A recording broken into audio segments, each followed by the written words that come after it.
Thanks for afternoon, Paul. What can you tell us about what you're hoping to get out of the line change up front and also the switches to the D pairings? Well, we got some guys that were nicked up here and in practice. Poolman didn't skate today. Pionk comes back in. We'll wait to see those guys are tomorrow. And the same is true up front. Got a couple of minor things that we may decide to try to get ahead of. And so the flip with Stastny and Kopp is just kind of pretty good idea of what excuse me, sorry.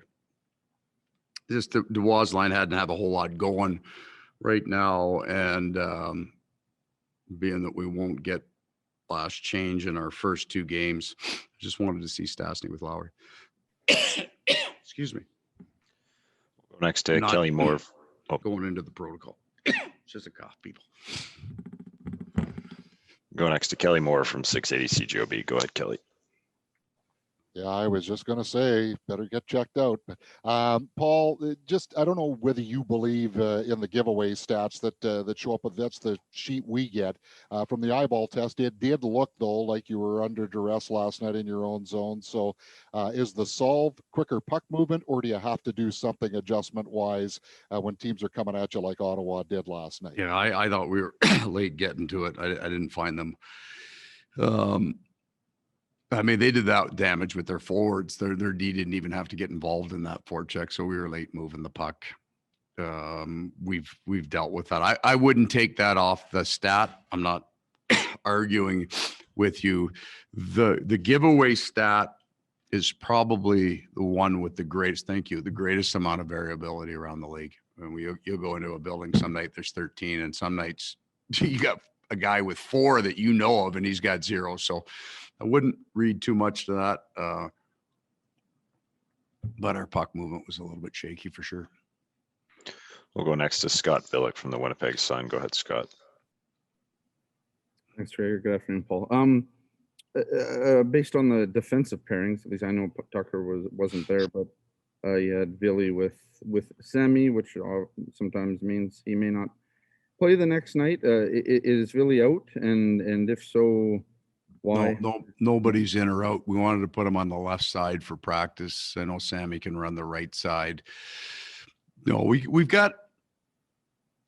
I got a number of games I want to see certain guys play to keep them ready, and then we got some guys with minor injuries that I haven't decided whether I'm going to play them or not yet. I want to wait to see if they come in tomorrow, and then we'll make a decision there. But there hasn't been a decision made on the blue line yet. Did you want to follow up there, Scott? Okay, we'll go next to Mike McIntyre from the Free Press. Go ahead, Mike. Afternoon, Paul. Just a big picture question here about the playoffs. We're seeing in the U.S. teams that have had a number of vaccinations are going to get relaxed protocols. Do you think that's a real live issue in that the teams here in Canada, it's going to be a very different situation? They won't be playing in front of fans. They're still going to have to follow the protocols. Do you feel that that's I don't know if competitive disadvantage is the right term, but it's kind of like a bit of a 2-tier playoff. Yeah, but I can't hold a grudge against somebody doing something that might make them healthier. Like I don't see another way around it. Like if you've got an entire vaccinated team and we believe that that's a really good thing, that it's good for the community they live in, it's good for the players, it's a good thing, then making them wear masks around them where they really don't need to. I mean, I wish we were in a perfect world, we'd all be on the same circumstances, but that would be a really positive thing. Everybody would have the opportunity to be vaccinated and to be safer, right? So if they get the opportunity to do that because of the situation they have in whatever state they're in is different than the provinces up north, I'm not, and we aren't going to play at 7:00 Manitoba time. To me, that's a bigger disadvantage that I'd like to see get leveled out. But the health one for me, whatever they can do to be healthy, they should do. We'll go next to Murat Atesh from The Athletic. Go ahead, Murat. Thanks, Gregor. Hi, Paul. Just sort of following up thematically, I'm wondering, we ask about losing streak, the stretch, getting ready for the playoffs, And I'm sure that would be tiring in the best of seasons. Is there an extra fatigue that you're feeling answering some of the questions about how to right the ship, get ready for the playoffs, et cetera, in the face of the context of the year? So there's an underlying anxiety at this time of year, and none of it is based on where we're at, in my opinion, because there isn't anything kind of unknown about what we're seeing out there. I also know that you can run 12 in a row. You lose that first game, the world's coming to an end, right? And you win the first game and you got the series locked down. So we're going to get to a real fun, real exciting place in hockey in about a week, and whatever's happened during the regular season just won't matter. So I've got more hope than I maybe would have had a month ago. You know, when you look at that, where we're heading in terms of what we're going to look like in playoff hockey, I think we're going to be in a better position, believe it or not, right now than we were a month ago. We'll go next to Scott Ville from the Sun. Go ahead, Scott. Thanks again, Gregor.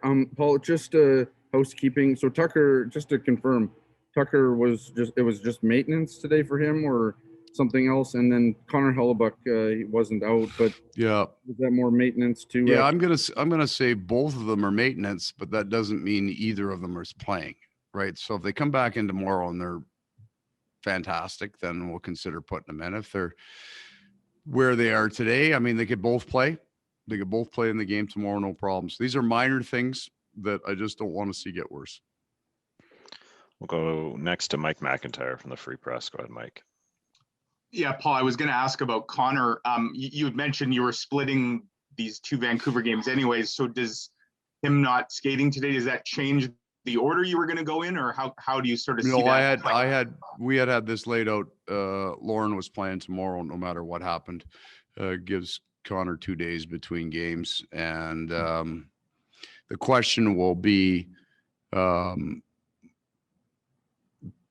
depending on how he comes in tomorrow, do I feel comfortable putting him even in the backup role, right? So if he's at 95% or 98, then we'll just roll him out there. If he's at 92, then what I'm trying to tell you is if the playoffs started tomorrow, Helly would be in the net, and I wouldn't be worried about it, right? But if he's got some discomfort that can clear up in a day, why wouldn't we do that now anyway? So that's all we're dealing with.